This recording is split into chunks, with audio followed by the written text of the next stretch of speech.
Nabuchodonosor, roi de Babylone, vint assiéger Jérusalem.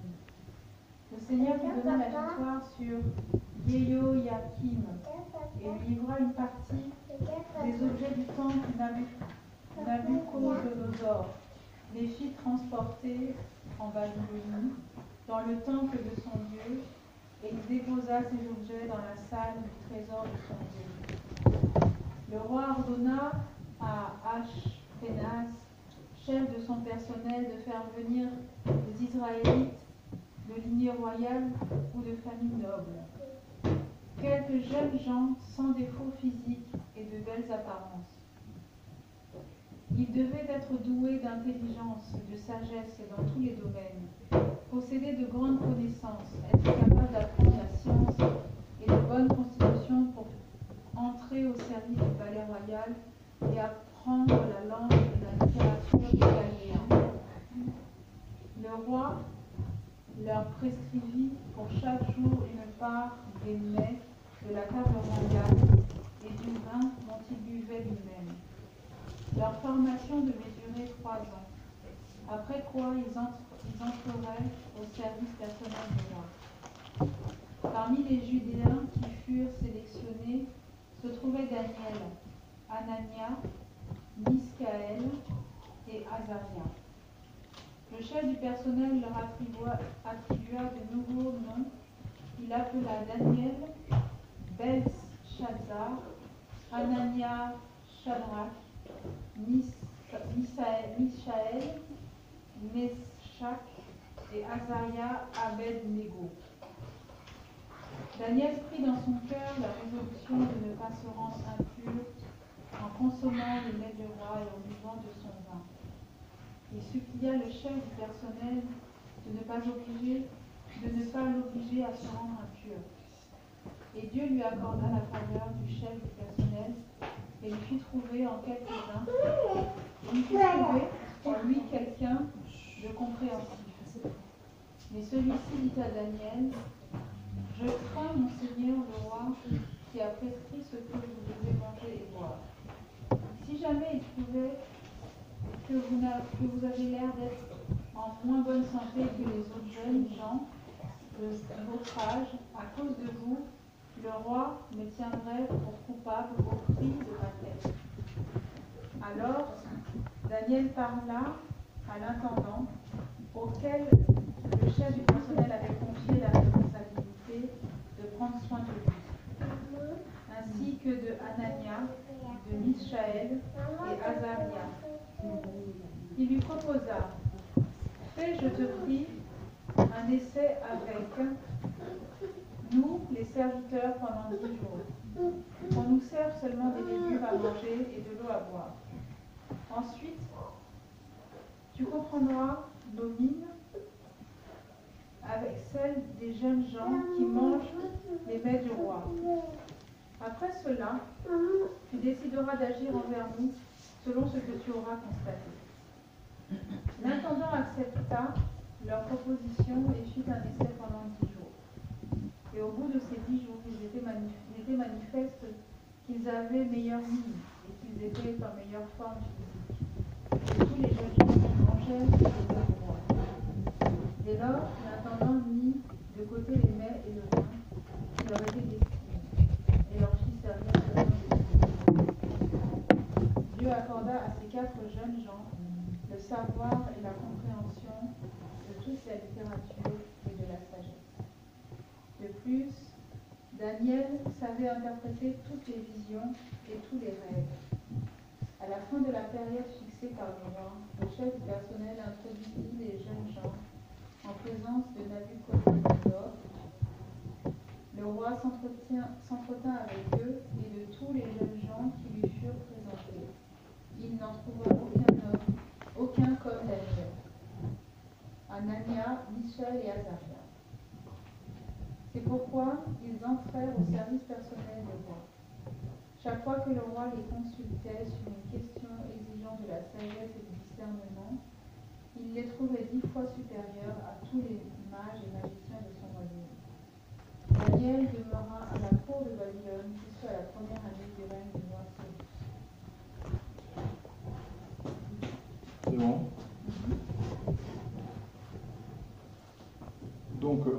ici nous avons Israël déporté sous le règne de Nebuchadnezzar.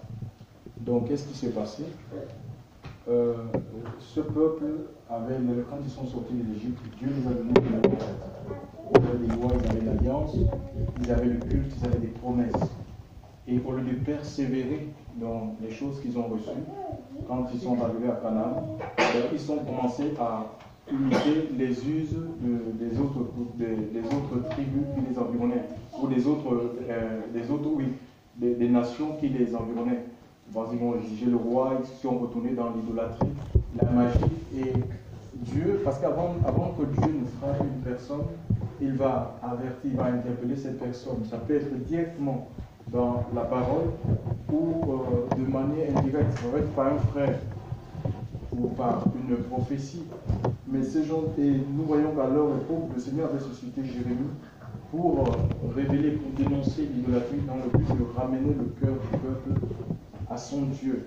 Mais ils ne se sont pas laissés intervenir, ils n'ont pas voulu écouter, ils se sont obstinés dans leur bêtise, et la gloire de Dieu est partie de Jérusalem. Vous voyez, Jérusalem c'était l'épicentre de l'adoration. Il y avait le grand temple, le temple qu'avait bâti le roi Salomon.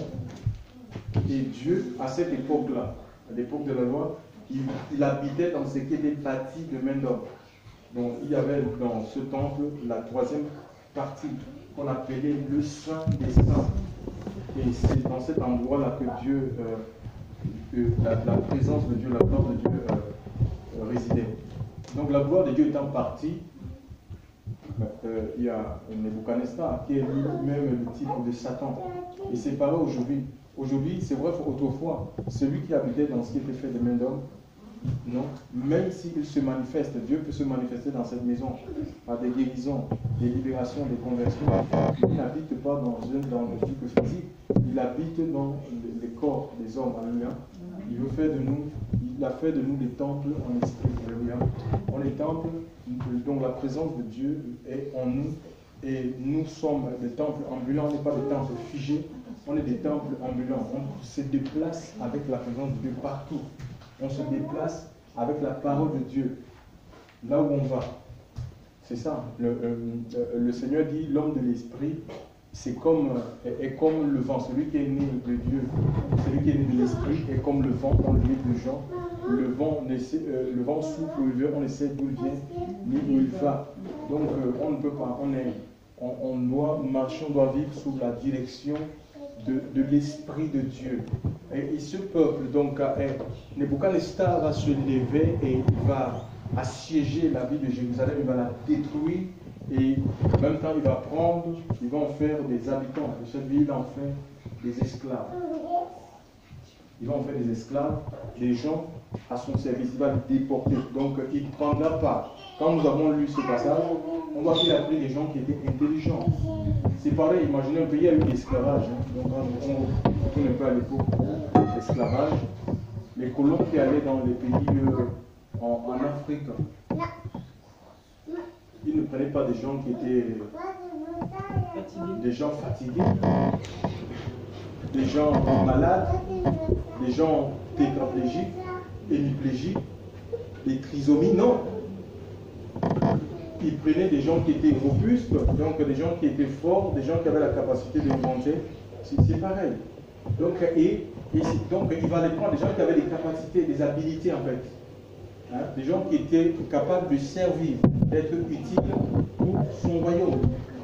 Donc c'est ce qui s'est passé. Vous connaissez, il a pris des gens qui étaient intelligents. Donc il les a pris.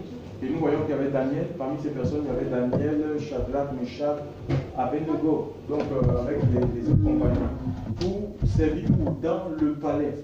C'était dans le palais, c'était le palais, c'était un sataniste en fait. Il adorait Nebou, ou Bel, donc un démon. Et là, il va demander à ce qu'on forme ses enfants pendant 3 ans, on les enseigne non pas une autre langue que la leur. Le langage, il va parler du langage babylonien. et qu'on les a assigné une portion des mets que lui-même, le roi, mangeait. Hein, et c'était des viandes que le roi mangeait, et il va demander à ce que ses enfants, ceux qui servent dans sa cour, puissent manger le même aliment que lui. Donc, pour ces gens, d'abord, les Daniel, ils ont souffert du dépaysement. Imagine un peu quand tu quittes, nous l'avons vécu, quand tu quittes un pays étranger, quand tu quittes ton pays de naissance, pour l'étranger, tu vois que c'est pas pareil, les coutumes, le mode de vie, le mode de fonctionnement, tu es un peu comme perdu. Tu es dépaysé en fait. Donc, et les amis aussi. Donc il y a des choses qu'ils ont manquées, ils sont détachés de leur famille, ils sont détachés des choses, peut-être qu'ils avaient bâti, je ne sais pas, ce qu'ils avaient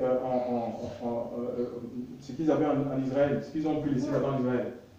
Ils ont été arrachés comme ça. Ils se retrouvent dans un pays où on les impose la langue, on les impose les mets. Et ces mets, ce n'était pas n'importe quelles mets, c'était des mets qui étaient sacrifiés aux idoles. C'était des mets qui étaient sacrifiés à des démons. Et ici, nous voyons que ces gens, dans le verset 8, ils vont résolus de ne pas se souiller, parce que c'était des viandes qui étaient sacrifiées aux idoles, et d'après la loi qu'ils avaient appris, parce que c'était des juifs, c'était des judaïsants. Ils connaissaient que Moïse les interdisait de manger des viandes sacrifiées. Il ne fallait pas sacrifier à un autre Dieu que le Dieu créateur du ciel et de la terre, que Yahweh. Donc, et ça, c'était les viandes sacrifiées à d'autres divinités. Et eux, en tant que juifs, il était interdit de manger ces viandes.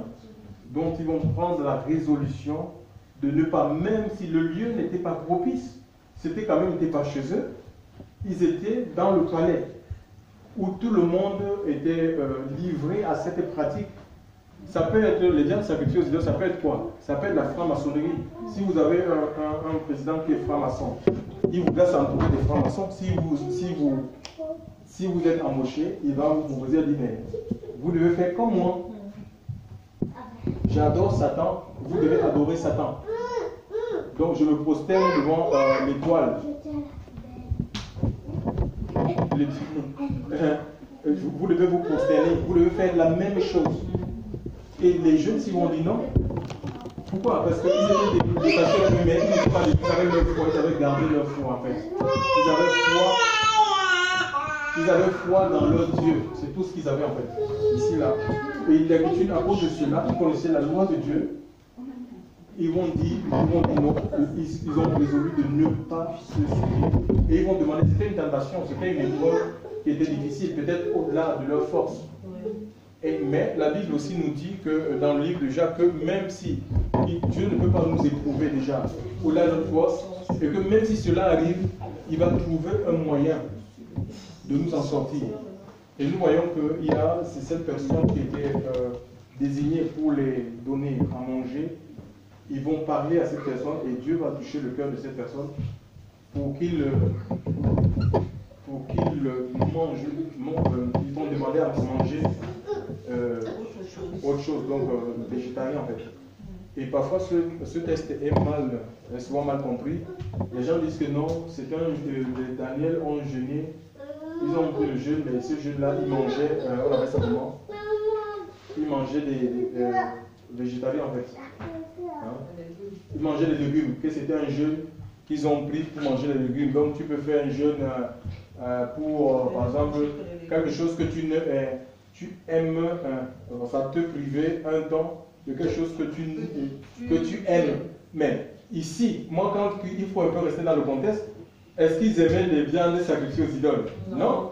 Donc c'est un non-sens, c'est complètement faux. Ça n'a rien à voir, il ne faut pas trop les exercices et les écritures. Est-ce qu'ils aimaient les viandes sacrifiées aux idoles pour se priver de ça, pour maintenant manger que des légumes? Non, rien de tout ça. Donc ce n'était pas un jeûne. On ne peut pas dire qu'on jeûne parce que comme je mange la viande, je m'abstiens de manger la viande. Ça sont des jeûnes catholiques. Chers frères et sœurs, alléluia. Et quand nous lisons le jeûne de Daniel dans le chapitre 10, pendant 21 jours, il a décidé de jeûner. Il dit qu'il n'a ni vin ni boisson. On peut lire ça s'il vous plaît. Daniel 10, verset 3. Daniel 10, verset 3.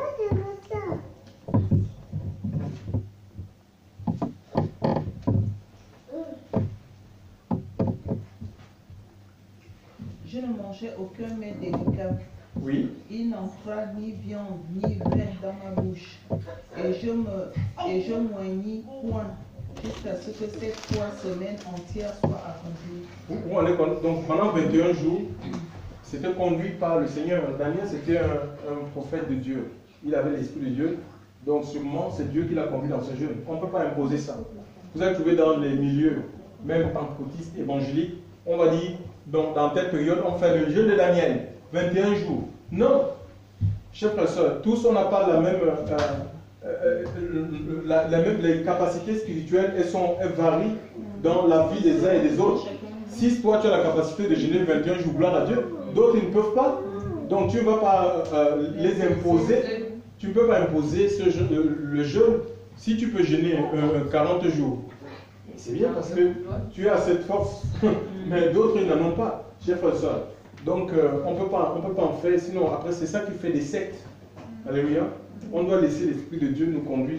L'Esprit de Dieu peut t'amener à jeûner 7 jours, à l'autre ça sera 3 jours, à l'autre ça sera 2 jours, ça sera 1 jour. Au fur et à mesure, c'est un exercice, alléluia. Donc quand on parle de jeûne, il n'est pas besoin de boire ni de manger, chers frères et sœurs, alléluia. Sinon ce n'est plus un jeûne ça. C'est vrai que, aussi attention, le fait de jeûner, si on jeûne seulement en s'abstenant de boire et de manger, n'obéissant pas à la voix de Dieu, au Seigneur, c'est une privation, ce n'est pas un jeûne. C'est comme si on entend, c'est une privation qu'on est en train de faire. Alléluia. Parce que le véritable jeûne se trouve dans Ésaïe 58. Il faut être juste, chers frères et sœurs. Il faut être juste pour que ça soit précédé de l'obéissance. Si on est dans l'obéissance, alors notre jeûne aura peut-être toute son importance. Doucement. Aura toute son importance, chers frères et sœurs. Alléluia. Ne soyons pas religieux. Oui, nous jeûnons, on obéit au Seigneur, mais notre vie est tournée, notre cœur est tourné vers le Seigneur. Donc ici, je reviens à ces aliments. Ils ont décidé de manger, de devenir végétariens, et c'est ce qui leur a été accordé. Et voilà, et on a vu que ces gens-là, ils avaient une bonne mine, contrairement à ceux qui mangeaient des viandes sacrifiées aux idoles. Et cette viande-là, aujourd'hui, ça représente quoi? C'est le péché, chers frères et sœurs. Hein? C'est le péché fait vieillir, le péché rend laid. Chers frères et sœurs, le péché détruit les vies. Il y a des gens qui disent que, en tant que, oh là là, c'est pas possible. On ne sait pas que certains viennent s'asseoir ici. Certains pensent que le monde actuellement où nous vivons, on ne peut pas vivre la vie de Dieu. Certains disent qu'on ne peut pas vivre la vie de Dieu, on ne peut pas marcher dans la sainteté. Bien on va être, si on veut suivre à la lettre le chemin de Dieu, on va, c'est dans la misère qu'on va grandir, on va être pauvre, on ne pourra pas exceller. On ne pourra pas exceller même dans la société. Tu vois, jamais on ne peut pas avoir une domination, ce qui est complètement faux. Ce n'est pas ce que l'Écriture dit. Chers frères et sœurs, nous, en tant qu'enfants de Dieu, on est là pour révéler Christ en fait. Dieu va nous utiliser partout où il nous a placés. C'est pour révéler premièrement Christ. Parce que si on cache notre identité, les gens qui sont autour de nous, mais comment est-ce qu'ils vont connaître, ils vont accéder à la vérité? Impossible, chers frères et sœurs. Le monde est dans la corruption. Alors si on commence à nous laisser corrompre, mais où sera la différence entre ceux qui connaissent Dieu et ceux qui ne le connaissent pas? Chers frères et sœurs, si on nous interdit de parler de Dieu, mais que par notre comportement peut parler, peut évangéliser. Et nous voyons que ici, le roi, quand vous lisez tout ce passage, parce que ces gens-là ont décidé de ne pas se souiller avec les mains du roi, chers frères et sœurs, le roi lui-même, il a reconnu que Daniel, Dieu leur a accordé une sagesse, on a lu, une sagesse supérieure, 10 fois supérieure. Cette sagesse-là, ils ne se sont pas mis à aller dans les universités babyloniennes pour l'acquérir, ou les universités. Aujourd'hui, on ouvre des universités chrétiennes, les académies, où les gens vont recevoir quoi? c'est la lettre, oui. On peut recevoir la lettre. Tout le monde peut enseigner la lettre. Même les catholiques, ils font des séminaires, chers frères et sœurs. Ils font même de l'évangélisation. Mais la pensée, communiquer la pensée de l'esprit, ça, il faut être à Dieu en fait. Il faut appartenir au Seigneur. Il faut avoir donné son cœur. Vous savez pourquoi est-ce que beaucoup d'enfants de Dieu sont dans la confusion, chers frères et sœurs, où il y a un problème de croissance, il y a un problème de croissance spirituelle, il y a trop d'immaturité au milieu du peuple de Dieu. Pourquoi? Tout ça parce qu'en fait les gens ils sont dans l'inconstance, ils sont irrésolus, ils sont changeants. On ne veut pas des épreuves en fait. Quand ils sont face à une situation, directement ils baissent les bras. Tu vois, ils se courbent devant le diable, ils se courbent devant le péché. Chers frères et sœurs, ils se courbent devant les compromissions. Ils n'arrivent pas à prendre parti pour la vérité, à se positionner pour la vérité. C'est pourquoi les gens ne grandissent pas, chers frères et sœurs. Et si nous voulons grandir dans la compréhension des mystères de Dieu, si nous voulons, chers frères et sœurs, grandir dans les révélations, chers frères et sœurs du Seigneur, si nous voulons que Dieu nous élève spirituellement, si nous voulons percer spirituellement, chers frères et sœurs, l'élévation est l'idée de spirituel, chers frères et sœurs, ben, il faut faire comme Daniel, il faut être des hommes et des femmes résolus. Ici, c'est ce qui a fait. Hein? Ils ont résolu, c'est-à-dire qu'ils ont décidé, eux, et personne ne décidera à votre place. Le péché va se présenter devant vous, chers frères et sœurs. Les gens vont chercher à vous compromettre. On connaît, Dieu nous a fait connaître la vérité, mais pour qu'on décide de le suivre, de prendre position pour cette vérité-là. Alléluia. Parce qu'il y a des gens dans le monde, hein, même les femmes, que ce soit les femmes, les hommes, ils pensent que aucune femme ne peut les résister tellement ils sont beaux. Mais tu as été choisi, mon ami, pour défier de telles personnes. Il y a des femmes comme ça qui pensent que non, aucun homme ne peut les résister. Tu as été choisi, mon ami, pour défier de telles femmes, chers frères et sœurs, dans le Seigneur. C'est ça, un homme résolu, c'est quoi? C'est quelqu'un qui ne change pas dans la décision qu'il a prise en fait. C'est quelqu'un qui ne se laisse pas détourner dans la décision qu'il a prise. Et nous avons pris la décision de faire quoi? De suivre le Seigneur. Alléluia. Eux ici, ils ont pris la décision de ne pas se souiller avec l'aimé du roi. Alléluia. Nous avons pris la décision et l'engagement de suivre le Seigneur. Alléluia. De marcher sur le chemin de la sanctification. Alléluia. Donc si on suit Dieu, Dieu va nous élever. Comme si vous lisez l'histoire de Daniel et ses compagnons, chers frères et sœurs, vous voyez qu'au fur et à mesure qu'il progressait, il y avait toujours des obstacles, il y avait toujours des épreuves, mais ils n'ont jamais cédé. Sous quelque prétexte que ce soit, il y aura des pressions, chers frères et sœurs, mais les pressions sont même là pour révéler notre nature, en fait, pour extérioriser ce que Dieu a mis au-dedans de nous.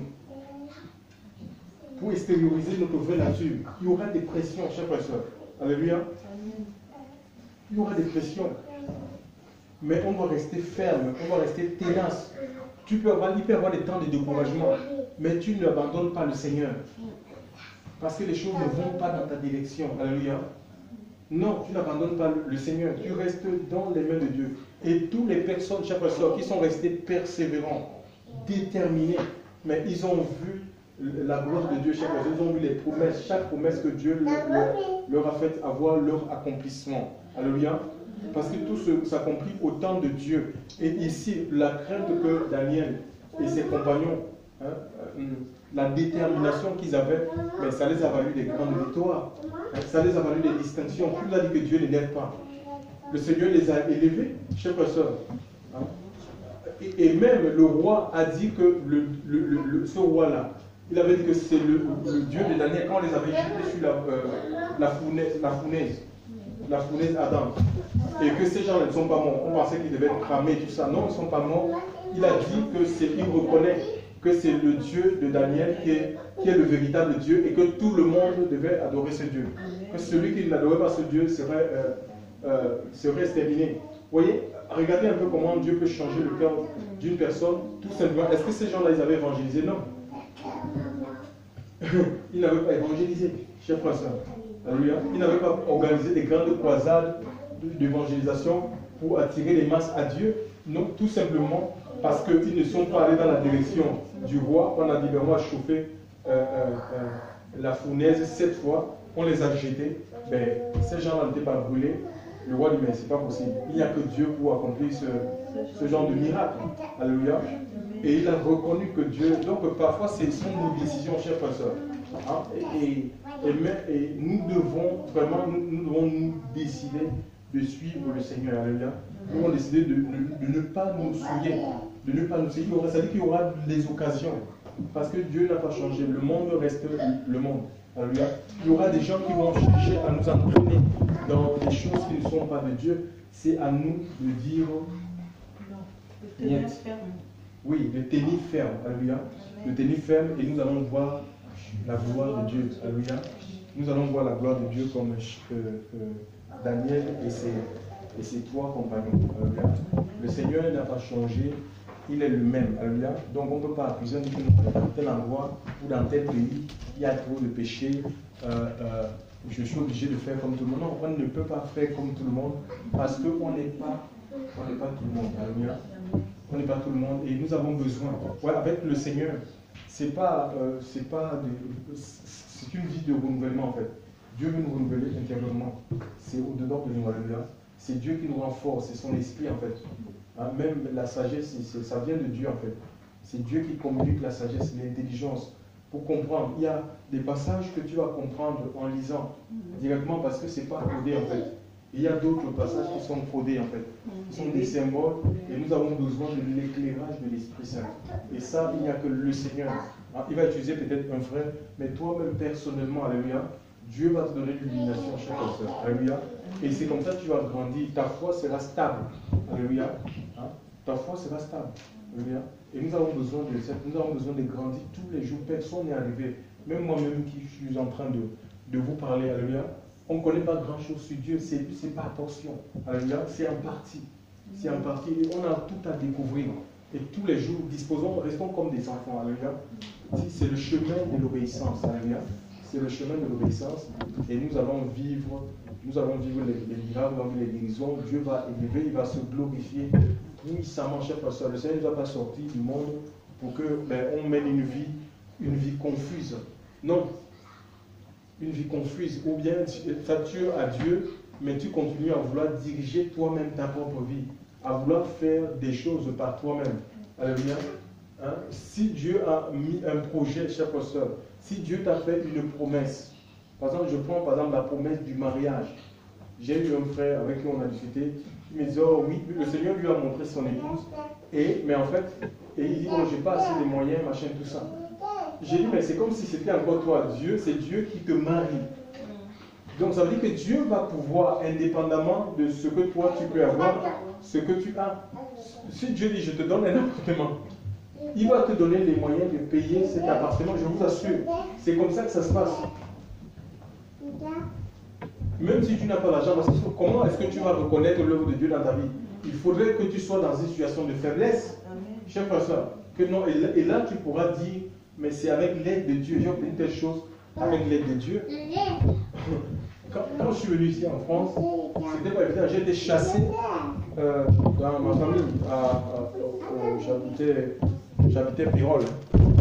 Ma mère habite Pérol, 15 km. Donc, mon père, ils ont décidé de me mettre à la porte, tout simplement parce que j'appartenais à Jésus. Et ils m'ont demandé d'abandonner ces choses-là, d'abandonner le Seigneur. Pourtant, je ne dérangeais personne, je ne cherchais même pas à évangéliser. Mais je dis que moi, je vis ma foi et je n'ai pas l'intention de convertir qui que ce soit. Ça ne relèverait pas de ma compétence. C'est le Seigneur qui convainc, c'est l'Esprit de Dieu qui convainc. On se retrouve dans ça comme ça. Tu vois? Donc, et puis bon, qu'est-ce que je vais? Je ne priais même pas à la maison. Il faisait froid et quand j'arrivais de sortir, je mettais mes gants. J'allais on appelle ça comment? Je descendais au... Non, oui, aux escaliers. Donc, et c'est comme ça, j'intercédais, je priais. Ils ont dit non, bon, après un soir, on m'a convoqué, on me disait non, depuis que tu es dans cette maison, la maison est devenue bizarre, quoi. Il y a des démons. Il y a des démons partout et tout. Les démons. Ils m'ont dit qu'il y avait des démons partout. Donc, que je fais barrage, machin, tout ça. Donc, ils ont parlé. on a compris. Donc, et que maintenant, je ne peux plus continuer à rester ici, il faut que je parte. Donc, je suis sorti avec mon sac, et puis, ils m'ont dit, ton Jésus, on verra comment ton Jésus va s'occuper de toi. Ben, je suis sorti comme ça, j'ai marché à pied sur le foie, c'était en février. 15 km à pied dans la nuit, c'était autour de 22 heures comme ça.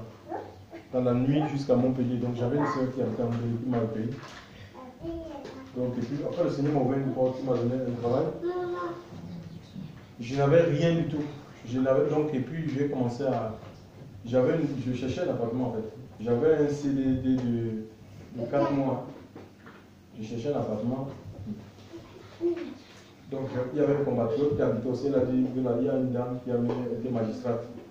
Elle a un studio à côté d'elle à louer. Donc, elle m'a branché cette magistrate-là. Donc, on a fait rendez-vous. Je n'avais ni. Je te paye. Non, mais j'avais un truc de 4 mois et j'avais déjà quand même travaillé oui, j'avais travaillé un peu en intérim. Donc, et après on m'a dit, là, il faut un CDI et il faut que il te faut un garant. Il te faut un garant et que cette femme-là, tellement elle aime beaucoup l'argent que il faudra peut-être tu vas donner 3 mois, oui. 3 mois, j'étais arrêté. Je suis resté comme ça. Seigneur, au secours.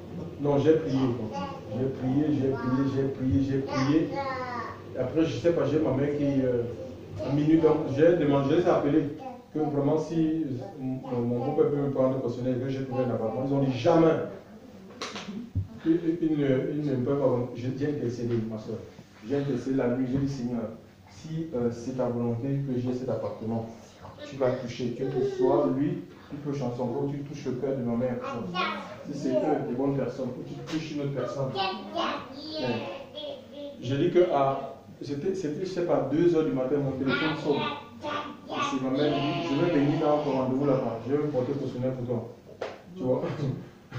Donc, je suis allé, donc là, je n'avais même pas de CDI. Je suis allé, on a vu cette magistrate-là, et puis elle m'a dit, voilà l'appartement et tout. Elle a pris, j'ai monté mon contrat. C'était un contrat de... oui, les 4 mois, tout ça. Donc elle a vu ma fiche de paie. Elle m'a dit, j'ai dit que oui, moi quand je sors d'Afrique et que je suis en train de rentrer dans la vie, elle me demandait tous les impôts. J'ai dit, je n'ai pas, que moi je viens tout droit de l'Afrique. Je n'avais même pas de carte d'identité, j'avais que le passeport. Donc après elle a dit oui, voilà. Bon, ça va.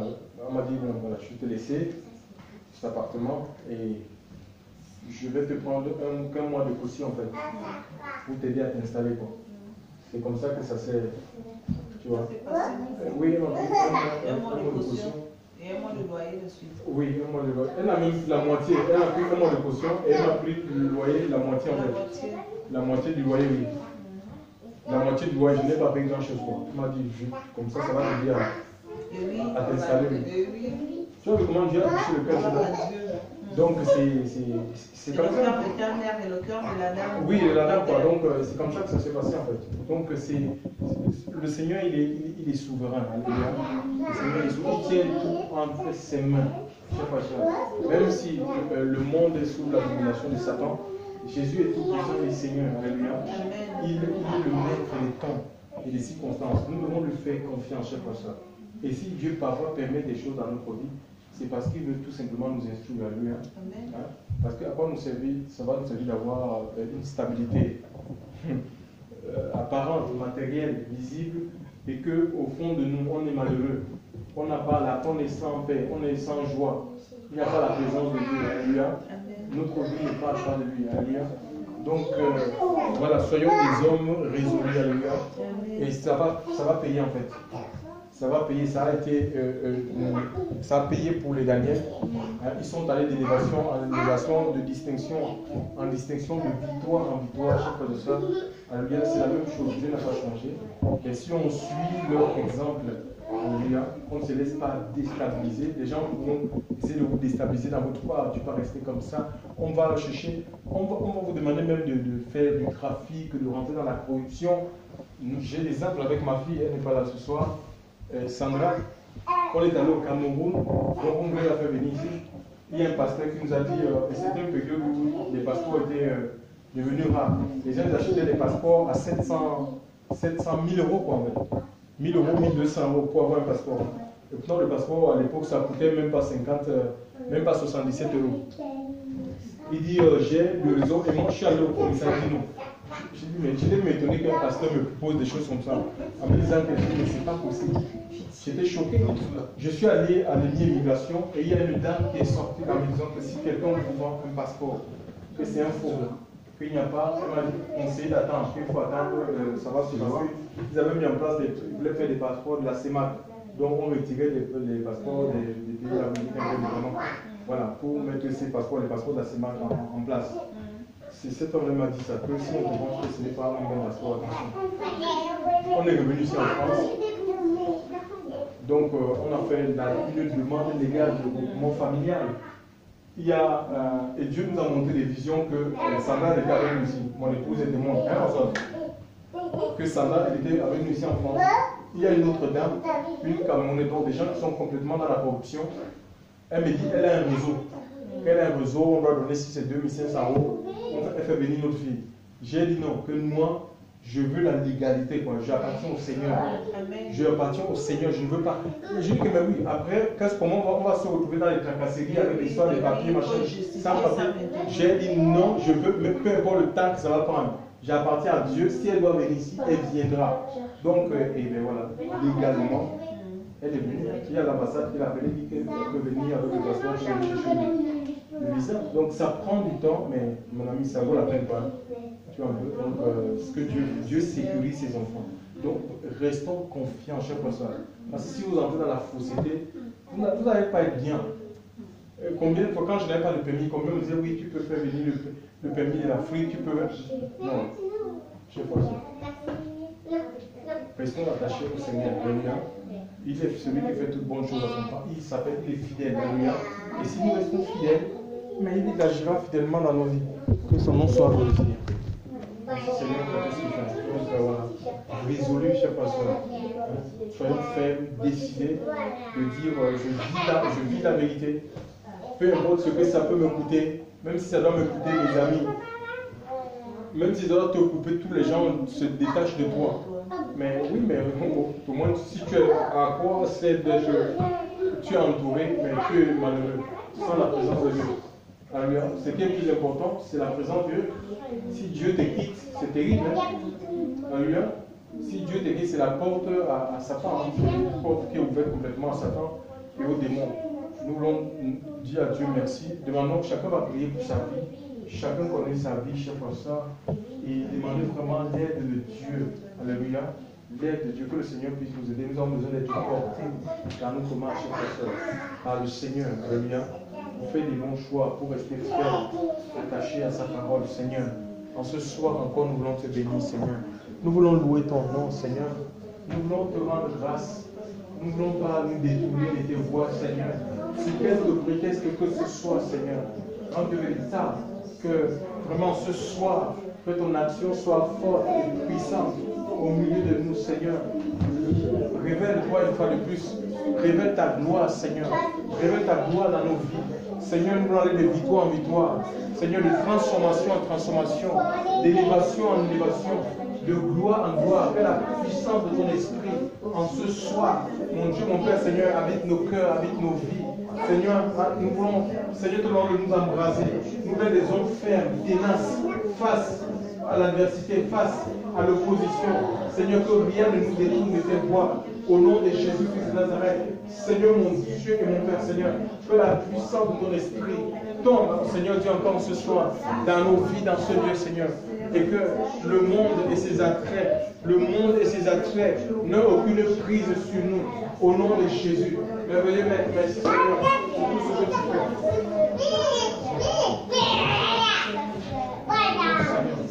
Seigneur, je te rends grâce, mon Dieu, pour ta servante, Seigneur. C'est toi qui l'as conduit ce soir dans ce lieu, Seigneur Dieu.